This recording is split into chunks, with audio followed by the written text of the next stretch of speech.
Ustadz, di saat kajian seperti ini iman jadi naik, namun setelah pulang iman jadi turun. Jadi sampai rumah langsung turun. Apalagi saat pegang HP, padahal waktu akan dihisab. Bagaimana solusinya Ustaz? Ya tadi kita berikan solusi. Bagaimana antum cari kawan yang baik? Bagaimana tatkala antum pulang ke rumah istiqomah mengamalkan sesuatu yang antum mampu untuk istiqomah. Yang mampu istiqomah, jangan memaksakan diri yang antum nggak mampu. Pernah Nabi SAW melihat di Masjid Nabawi ada tali ya, ada tali. Nabi tanya, ini tali buat apa? Kata dia. Oh, itu tali kalau nggak salah buat Zainab, istrinya Nabi SAW. Zainab itu sholat malam karena dia ingin baca yang panjang-panjang, nggak kuat itu sampai pegangan tali. Akhirnya Nabi suruh potong tali itu. Sholatlah ketika engkau semangat, karena ditakutkan nanti orang akhirnya jadi futur ya, ketika dia memaksakan diri yang dia nggak mampu untuk melakukan. Kemudian kalau bicara ketika pegang handphone, antum harus punya janji sama diri antum.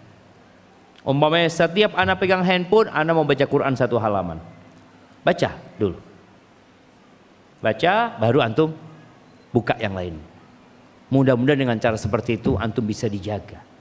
Tapi ingat, tolong baca sama artinya, usahakan sama artinya.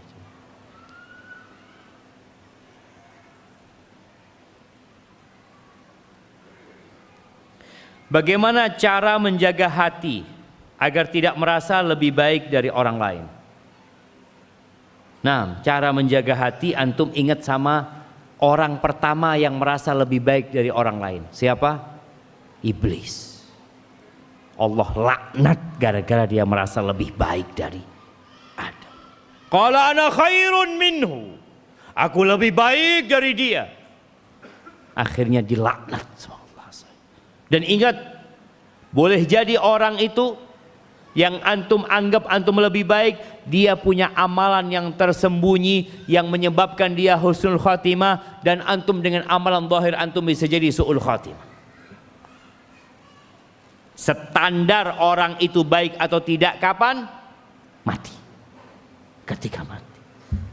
Makanya sampai Al-Hasan Al-Basri kalau nggak salah rahimahullah ta'ala memberikan tips agar kita bisa tawadhu. Apabila engkau melihat orang yang lebih tua dari engkau, maka engkau katakan kepada dirimu, orang ini lebih dulu sujud kepada Allah daripada aku. Oh, iya. Ketika melihat yang lebih muda, katakan kepada dirimu, aku ini lebih dulu berbuat maksiat daripada orang ini. Sehingga kita berusaha untuk menjaga hati kita, coba. Karena tadi nggak ada gunanya, termasuk yang membinasakan seseorang, i'jabur rajuli bi nafsihi. Orang takjub dengan dirinya sendiri. Bagaimana cara menyikapi mertua yang lebih menginginkan cucunya memilih sekolah akademik daripada pondok pesantren? Ana dan suami ingin memasukkan anak ke pondok pesantren, tapi masih bertentangan dengan mertua. Jamaah rahimakumullah, kadangkala terjadi overlapping di dalam rumah tangga. Artinya yang tidak memiliki wewenang dia menjalankan tugas itu. Ingat, orang tua ketika dia sudah menikahkan anaknya, anak perempuannya, maka dia ikut suaminya. Siapa yang paling berhak memberikan nama kepada anak itu? Bapaknya, bukan orang tuanya, bukan kakeknya, seperti itu. Yang menentukan anak ini sekolah di mana? Ya bapaknya, bukan kakeknya. Cuma seorang anak itu menghormati orang tuanya. Seperti ini, kenapa anak itu enggak tinggal memasukkan anaknya? Padahal itu hak dia. Dia ingin menghormati orang tua. Padahal itu bukan satu hal yang wajib gitu jemaah. Oh, orang tua kepingin dia sekolah, neneknya ingin dia sekolah di sekolah A, orang tuanya sendiri ingin dia sekolah B. Ya orang tuanya. Cuma bagaimana komunikasi sama orang tua, sama mertua. Masalahnya masih ada sekelompok orang tua yang beranggapan bahwa pesantren, pondok itu tidak menciptakan orang-orang yang bermanfaat. Zaman ana dulu waktu masuk pesantren, itu memang pesantren bengkel. Anak kalau nakal masuk pesantren nanti. Ndak sudah. Nurut sudah saya ya. Jadi ketika anak masuk pesantren, benar jemaah. Kebanyakan kawan kita di pesantren itu anak-anak nakal, anak-anak bermasalah. Akhirnya pesantren ini jadi tempat untuk bengkel. Kalau anaknya pintar, oh masya Allah, nanti sekolah jadi dokter. Sekarang banyak lulusan pesantren jadi dokter. Lulusan pesantren jadi orang-orang besar. Karena memang pesantren sudah berubah, nggak seperti dahulu lagi. Pesantren itu sekarang bersih. Kalau ana dulu jamaah masuk pesantren, Allahu Akbar. Malam hari itu suara di ranjang itu jamaah, krok pada garuk-garuk semua jamaah. Itu pesantren zaman dulu. Kita mandi itu, yang namanya kamar mandinya ada 6 apa 7 ya, lupa ana. Itu satu bak jamaah. Jadi nanti ada yang nyebur berenang sana jamaah ke sana. Jadi kalau satu kena penyakit semuanya kena jamaah. Itu dulu. Nah ini sekarang antum punya mertua mungkin kebayang dahulu. Ya ayo ibu datang lihat nih pesantren. Dia akan lihat pesantren-pesantren yang bagus jamaah, yang bersih, yang anak-anaknya disiplin ya. Masya Allah anak lihat itu. Jadi mungkin karena ketidaktahuan sehingga dia punya pemikiran yang negatif tentang pesantren. Nggak masalah. Dan anak ketika masuk pesantren ditanya, mau jadi apa ente? Bener. Pulang paling pakai sarung. Bayangannya terlalu primitif dengan kehidupan pesantren. Enggak. Pesantren sekarang benar-benar mengeluarkan generasi-generasi yang ya insya Allah jadi pemimpin-pemimpin yang baik di negeri kita. Ustadz mau tanya, suami saya selingkuh dan ingin menikahi selingkuhannya. Katanya mau berpoligami. Saya harus bagaimana? Apakah ini jalan terjal saya menuju surga? Nah, yang pertama nasihat ana, suami anti yang selingkuh jangan menikah sama selingkuhannya. Suruh dia tobat. Jangan dipikir dengan menikahi selingkuhannya selesai dosa dia. Sebagian orang berpikir seperti itu. Daripada saya berzina terus Pak Ustadz, saya ahsan nikahin. Daripada berzina terus, tobat jangan berzina. Kok berpikir engkau menikahin dan engkau tidak bertobat kepada Allah Azza wa Jal. Tapi memang kata Allah Azza wa Jal, az-zaniyatu la yankihuha illa zanin. Wanita pezina itu nggak pantas menikahinya kecuali pezina pula. Tadi selingkuh dengan selingkuhan, ya sudah sama-sama pezina engkau menikah. Kalau orang baik dia akan bertobat jemaah. Dia akan berpikir ini perempuan baik-baik atau tidak. Bakal jadi ibu anak-anak anak. Maka kalau bicara dia ingin menikahi, suruh dia bertobat kepada Allah Azza wa Jalla. Ketika dia sudah bertobat dan dia ingin menikah, ingin poligami, suruh cari istri yang soleha. Seperti itu jemaah. Lu enggak usah, dia ini ingin bertanggung jawab. Tanggung jawab sama Allah Azza wa Jalla. Engkau bertobat kepada Allah dan ajak itu selingkuhanmu bertobat. Ketika dia sudah bertobat jadi orang soleh, itu cerita lain nanti. Bukan karena engkau kalau soleha aku nikahin, langsung besok pakai kerudung. Kerudung ini jemaah beli 200.000 langsung pakai. Apakah itu tanda dia tobat? Belum tentu. Ada syarat dan ketentuan.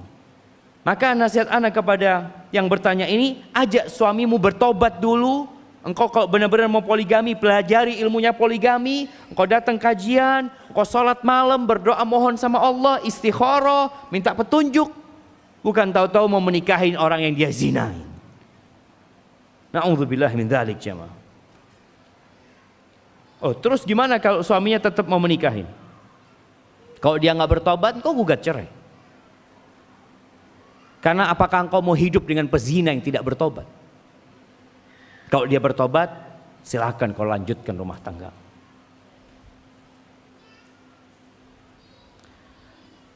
Maaf Ustadz, pertanyaan di luar tema. Ustadz, gimana hukumnya mencintai suami orang lain?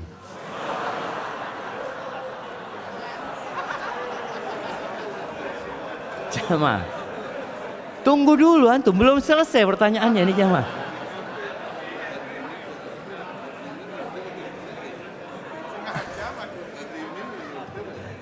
Ana minum dulu jamaah.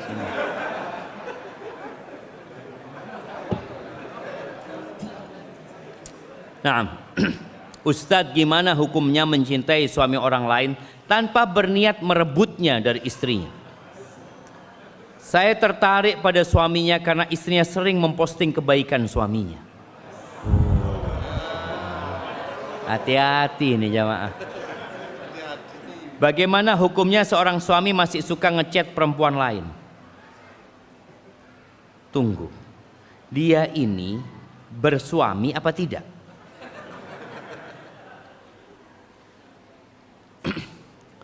Cinta itu ada karena Allah, tapi ada cinta karena nafsu. Cinta karena Allah, kita mencintai semua orang baik. Antum umpamanya datang ke masjid, antum lihat di pojok ada orang sholat ya, sujudnya panjang, kemudian dia berdiri panjang, antum nggak kenal sama orang itu. Lalu dalam hati antum muncul cinta kepada orang ini, ya Allah, mudah-mudahan orang ini dijaga sama Allah ya. Itu cinta karena Allah, nggak perlu kenal sama orang itu, tapi tahu dengan kebaikan orang itu. Ketika anti tahu ada laki-laki baik sama suaminya ini, Allah, anti cinta karena Allah Azza wa Jalla, selesai. Karena kebaikan-kebaikan dia. Dan semoga rumah tangganya dijaga, anti doakan. Tapi bolehkah sekarang seorang wanita, dia umpamanya seorang janda atau gadis, melihat ada laki-laki baik, kemudian dia ingin menjadi istri dari laki-laki tersebut, boleh apa enggak jemaah? Boleh apa enggak? Masya Allah. Kok semangat antum jemaah? Boleh, boleh. Cuma dengan cara yang syar'i. Bagaimana Umar bin Khattab ketika Hafsah putrinya jadi janda. Kalau nggak salah suaminya Hafsah itu meninggal ketika perang Uhud. Janda.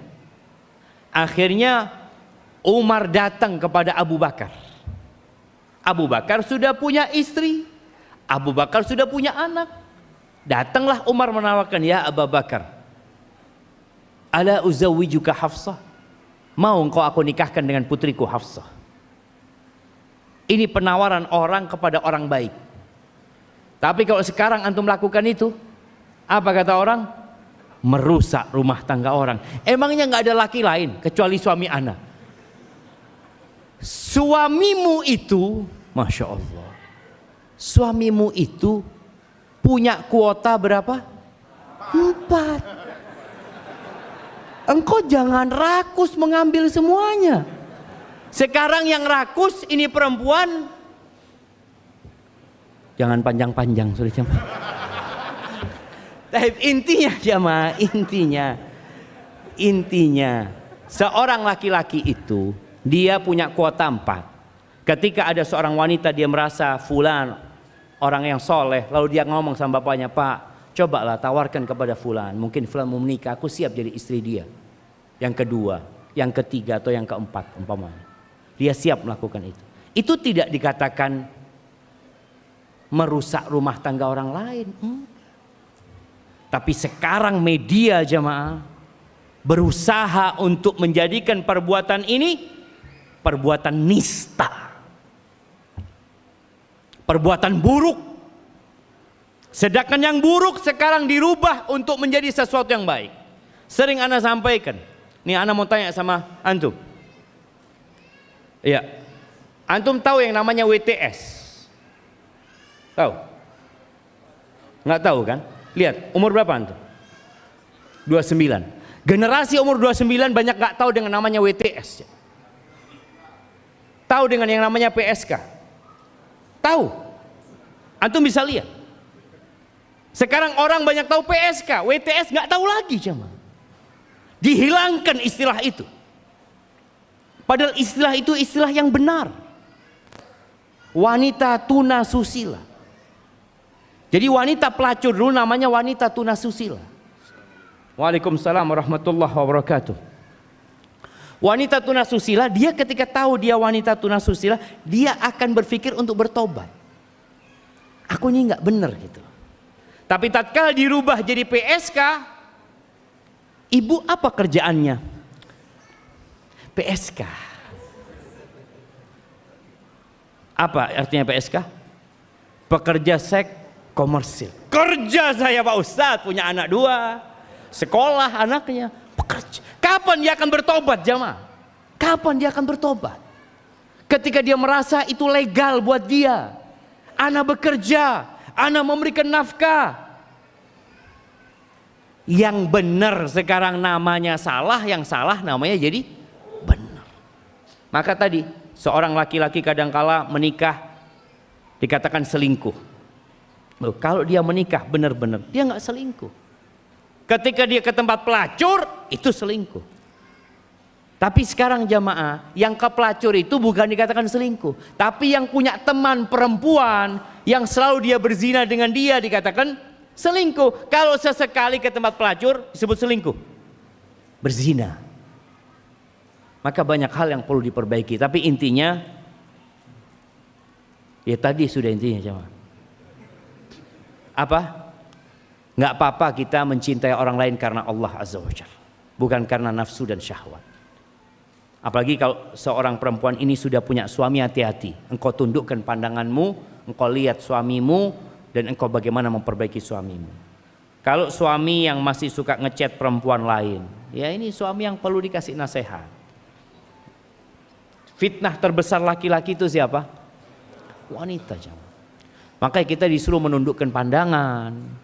Kalau melihat wanita yang menggairahkan, apa kata Nabi SAW? Falyarji ila ahli, cepat pulang ke rumahnya. Maka antum kalau melihat ada perempuan langsung, Ustaz, ana mau kajian Ustaz. Ngelihat perempuan umpamanya seperti itu. Lanjut kajian apa pulang? Pulang jemaah. Pulang, bismillah. Tapi hati-hati jangan sampai nabrak antum pulang. Habis pulang kajian lagi, datang lagi kajian jemaah. Insyaallah udah tenang jemaah. Bismillah, izin bertanya Ustaz. Saya disuruh pulang kampung oleh ibu. Sedangkan di kampung tidak ada yang menerapkan sunnah sama sekali. Bahkan saat saya bilang tidak mau bersalaman dengan lawan jenis dimarahin sama orang tua. Apakah saya lebih baik tetap di rantauan atau mengikuti ibu untuk pulang kampung dengan resiko dimarahin setiap hari? Ibu antum sayang sama antum.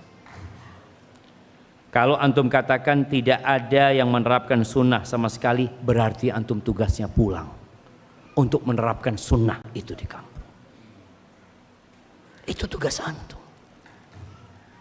Nabi SAW mengatakan balighu anni walau ayat. Sampaikan dari aku walaupun satu ayat. Ini sebuah kesempatan. Kalau nggak ada yang ngamalkan sunnah, antum sampaikan kepada ibu, siap bu, kasih waktu ana 1 bulan ibu, kasih waktu ana 2 bulan, ana mau belajar, benerin antum belajar, pulang, sampaikan agama Allah kepada mereka. Antum dimarahin sama ibu, sabar. Dikatakan orang itu kadang-kadang nggak mau salaman sama yang bukan mahramnya. Apa kata mereka? Sombong.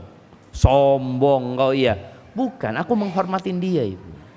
Nabi SAW itu orang yang paling bersih hatinya. Beliau nggak pernah salaman sama sahabat-sahabat perempuan. Nggak ada tuh istrinya Umar, istrinya Abu Bakar, istrinya sahabat-sahabat datang mau salaman sama Nabi Muhammad SAW. Nggak ada jemaah. Antum baca sejarah. Supaya kita tahu memang seperti itu syariatnya. Kadang-kala ketika kita menyampaikan ini, oh hatinya Ustadz aja yang kotor. Kalau bersih nggak ada masalah. Ana salaman sama perempuan bersih hati ana Ustadz. Allahu Akbar jemaah. Maka hati-hati. Tetap ana rasa antum pulang tapi persiapkan. Persiapkan ilmu. Nggak harus lama antum belajar jemaah. Para sahabat Nabi SAW itu ada yang belajar kepada Nabi SAW 18 hari. Pulang terus. Ada yang 3 hari pulang. Ada yang sekali bertemu dengan Nabi SAW dikasih ilmu, pulang menyampaikannya. Yang penting ikhlas, dijaga sama Allah insya Allah, tapi tetap harus belajar.